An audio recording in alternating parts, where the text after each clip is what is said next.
why does a ketogenic diet work for some people, millions of people, while so many other diets fail? I mean, most people will tell you it's because the ketogenic diet controls insulin. Others will tell you it's because you have to stop eating carbohydrates. And while I know those things matter, I don't think it's the biggest reason keto worked for me.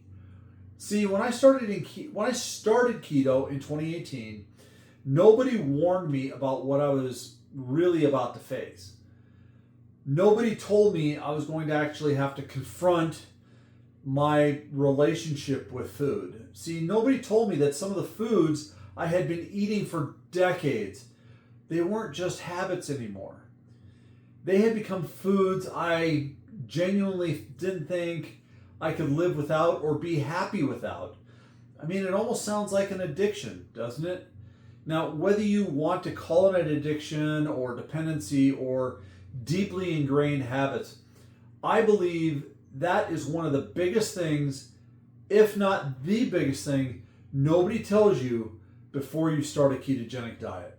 To understand why keto worked for me, I have to go back long before I ever became obese. See, when I got out of the Coast Guard in 1994, I suddenly had to pay for my own food. Nobody had ever taught me how to eat well or healthy, right? Growing up, food was about stretching a dollar. And now, out of the military, I was doing the exact same thing as a young man, trying to make ends meet. My wife laughs, but I used to stop at Taco Bell and buy 1 or 2 10-packs of soft tacos because it would feed me for several meals through about 3 or 4 days. I mean, I'd buy the cheapest hot dogs on the shelf. I'd buy rice-a-roni, Kraft mac and cheese, cheap pasta, boxed convenience food, Hamburger Helper, anybody? I drank a lot of coffee in the military, but now I would buy sugary coffee drinks, right? I would buy a 2-liter bottle of soda every week, and I would have it for meals. On the weekends, cheap beer. Now, looking back, I know those weren't healthy choices, but they were the choices that I knew. And I wasn't trying to become unhealthy. I was building my life around foods that were inexpensive, convenient, filling, and available anywhere. I mean, maybe your story wasn't Taco Bell. Maybe it was buying frozen pizza. Maybe it was drive-through after work. Maybe it was a soda after every afternoon. The point isn't what we were eating. The point is that many of us quietly build our lives around convenient, highly processed foods without ever questioning it. And then my wife and I got married in 1996. My oldest son, Patrick, became part of our home, and a few years later, we welcomed our son, Nolan. Life got better. We bought a home. Our income slowly improved, but our meals really didn't. Dinner still revolved around a very small serving of protein, surrounded by rice or pasta, bread, tortillas, and other processed side dishes. Nobody ever taught us that dinner didn't have to revolve around starches, refined carbohydrates, and highly processed convenience foods, right? That was just simply normal. And year after year, I slowly gained weight. Not overnight, not dramatically, just a little bit at a time. And without realizing it, I was building the foundation that would eventually support and encourage my obesity. 2012, my oldest son Patrick passed away. Losing him didn't create my unhealthy eating habits. Those habits had already been developed for almost 20 years. His death just exposed them. Food stopped being something that I ate. It became something that I leaned on. Something familiar, something comforting, something that didn't ask difficult questions. And over the next 6 years, those habits grew even stronger. And eventually, I became morbidly obese. I was pre-diabetic. I was hypertensive. The man staring back at me in the mirror wasn't the man I wanted to be. And I knew that. And during those 6 years, I tried almost everything. Calories in, calories out, right? I bought meal plans. Had portion control. I spent 70 miserable days trying a plant-based diet. Do you know how miserable you have to be to drink green smoothies at 2 o'clock in the morning? And now some of those approaches worked for a little while, but none of them lasted. And looking back, I understand why. Let me ask you something. Pick one food you are eating right now. Okay? Maybe it's rice, pasta, bread, potato chips. Let's say you're drinking an excessive amount of soda every day. Maybe you have to have ice cream every night.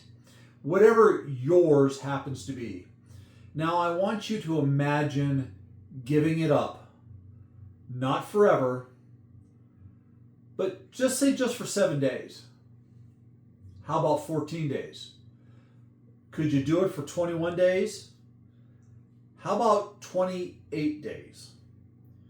And if your first reaction is, well, you know what, I'll start Monday. I can give those up, but maybe after my vacation. Or I don't think I could. I don't want you to ignore that feeling, and I'm not trying to diagnose anybody. This isn't a sociology course. Okay, I'm simply asking you to become curious. Why did your brain immediately begin negotiating? I know mine did. See, nobody warned me that the hardest part of keto wouldn't be learning what to eat. The hardest part was realizing how emotionally attached I had become to certain foods. And that realization right there changed everything. See, before keto, I thought my biggest problem was a lack of discipline. I thought I simply needed more willpower, right? Looking back, I don't think that was the problem at all.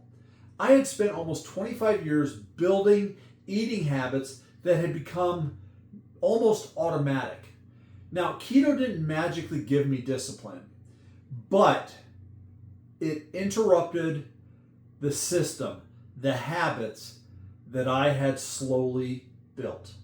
So that begs the question, what makes keto different? See, when I finally committed to keto, I went all in, cold turkey. Not because someone told me that was the perfect approach, okay? Simply because I didn't know any other way. I mean, rice, gone. Pasta, adios. Potatoes, sayonara. Sugary soda was gone. Processed foods were gone. I threw out boxes out of my cupboard. Every meal suddenly required forethought. Or I was asking the question, am I actually hungry? Why am I now eating this? Am I feeding my body or am I feeding my habit? See, for the first time in decades, I was forced to not live on autopilot anymore. Keto forced food awareness into my life. It had interrupted patterns I had been repeating for more than 20 years, and no other diet ever forced me to ask these questions. Calories in, calories out never did. Moderation never did. Even the nutritionist encouraged moderation. See, those prepackaged meal plans, they never did. But a ketogenic diet did. And that, I think, is the difference. As I learned more about nutrition, I learned something else. Food companies don't stay in business by making foods you forget about. They stay in business by making foods that you want again tomorrow. Let's use potato chips as an example. Those of us who grew up in Generation X remember the challenge. Can you eat just one? There is a reason why that campaign worked. Many processed foods are engineered to be incredibly rewarding. They combine refined carbohydrates, fat, salt, texture, flavor in ways that make us want another bite. And looking back, I don't think I was simply hungry. I had trained my brain to expect certain foods. And again, whether you call that an addiction or dependency or deeply ingrained habits, that really isn't the point. The point is that those foods had far, far more influence over my daily decisions than I ever realized. About 6 to 8 weeks into my ketogenic journey, something unexpected happened. My cravings became quieter. I stopped thinking about foods like rice. I stopped missing pasta. Coffee no longer needed sugar. Heavy whipping cream tastes incredible in coffee. Meat became satisfying and satiating. Even vegetables tasted different. For the first time in years, a meal didn't feel incomplete without some starch or carbohydrate on the plate. And that shocked me. It shook me to my core. The biggest surprise wasn't the fat loss. It wasn't the weight loss. The biggest surprise was realizing I no longer missed the foods I once believed I could not live without. So that begs the question, why did keto succeed when every other diet had failed me? And listen, I don't think keto is magic. Some people think keto means believing carbohydrates are evil. I don't believe that. And I don't think everyone has to eat exactly the way I do. I think keto succeeded because it forced me to confront the habits that every other diet, and I mean every other diet, allowed me to keep. And some of them encouraged. Calories in, calories out still let me eat rice-a-roni. Moderation let me negotiate with myself, right? Meal plans still allowed me to keep many of the same behaviors that helped me make unhealthy, and that helped me be unhealthy in the first place. A ketogenic diet interrupted all of that. And more importantly, keto didn't just teach me what to eat. It taught me to question why I was eating in the first place. And for me, that changed my life. If you're wondering whether or not keto works, I would encourage you to ask maybe a different question. Instead of asking, what foods do I have to give up? Ask yourself, what food would be the hardest for me to give up for the next, say, 28 days? Because the answer to that question may reveal more about your relationship with food than any number on a scale ever will. And if you're ready to find out, I've already created a free 28-day keto challenge designed to help you break those old habits and begin building healthier ones, one step at a time. And if this video made you stop and think, let me know down in the comments. What's the one food you think you would be hardest to give up for 28 days? I am genuinely curious. And until next time, remember, better health builds a better man. I'll see you in the next video.